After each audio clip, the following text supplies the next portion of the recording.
stand right there on that black bag. That's sort of our mark. Just tell me when to start anytime.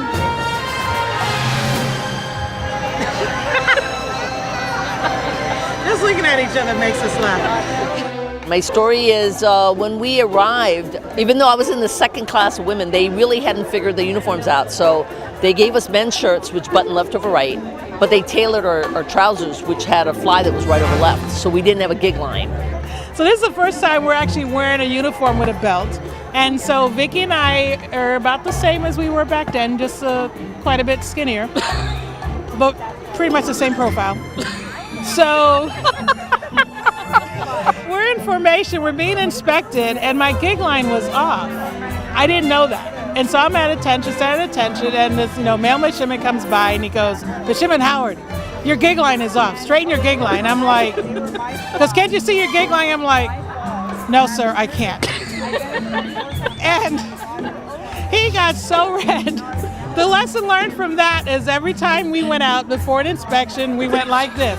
"Yeah, you're good." Now let me tell you, at the time there was the MHP, the Midshipman Handheld Publication. It was this blue binder that sat on every desk, and it was the law. Well, the MHP hadn't caught up with females yet, okay? It said where to put jock straps, but not bras. Well, the other thing it didn't cover was feminine hygiene products.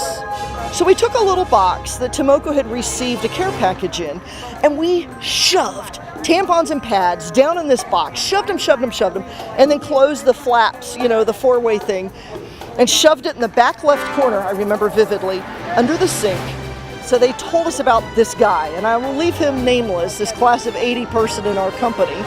So anyway, we could hear him coming down the passageway, room by room, screaming, throwing things, and we could hear horrible things happening, coming closer and closer.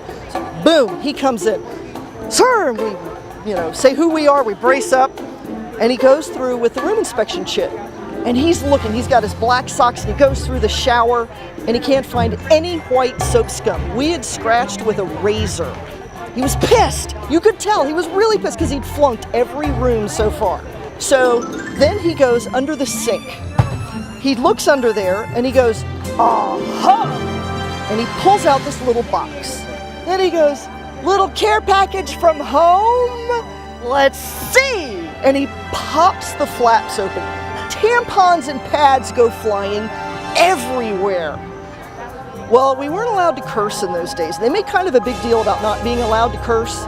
I will not say I remember the specific cursing, but I do remember he cursed most vividly. So second set of plebe detail, another plebe summer story.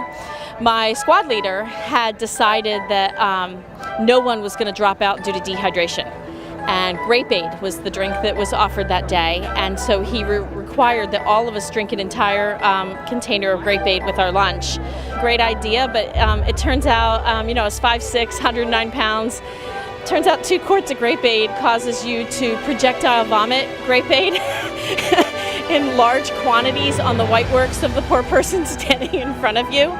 We had room inspections right afterwards where the upper class wanted to know where the purple tint came from in the sink, to which my roommate put out her paw and said, "Miss Mundy has been puking grape aid in the sink continuously." We did not get hit for the inspection, but my roommate had to clean it up for being the one to kind of sell me out on it. So plebe summer, you always are doing these evolutions and going back to your room and kind of getting like a little break before you run off to the next evolution. And one plebe summer day, I run back up to my room and my rack is missing. Like just totally gone. Like my mattress is gone, there's just the springs. And I look over and my 2 roommates, their racks are sitting there perfectly fine. I go running down to my squad leader's room and I knock on the door, "Sir, Midshipman Dunning requesting permission to ask you a question, sir." And he's like, "Come aboard." "Sir, do you know the whereabouts of my rack?" And he was like, Your rack's missing?" And I was like, "Yes, sir." And he's like, "That sounds familiar." He's like, "Your rack committed suicide." "Sir, may I request permission to ask a question, sir?" He's like, "Go ahead." And I said, "Sir, why did my rack commit suicide?" And he said, "Your rack was so embarrassed because it was made perfectly. And your 2 roommates' racks were horrible and were not made well at all. And your rack was so embarrassed that it had not taught your roommates how to make a proper bed, that it flung itself out the window. And at first I was like really angry. I was like, wait a minute, I made my rack right. Like, why am I being punished? Like, I listened, I know how to make a good rack. Why am I getting punished? And I was like, oh, it's all about teamwork. It's all about, if you have a skill set, if you have knowledge, you pass that on to your teammates, to your roommates, to your squad mates, and teach them how to do that. And it was brought home even more because I had to go down the stairs to that courtyard, drag that mattress off of it, and carry it, squaring my corners all the way up, go Navy, sir, beat Army, sir, 85, sir, go to my room, and make my bed all over again.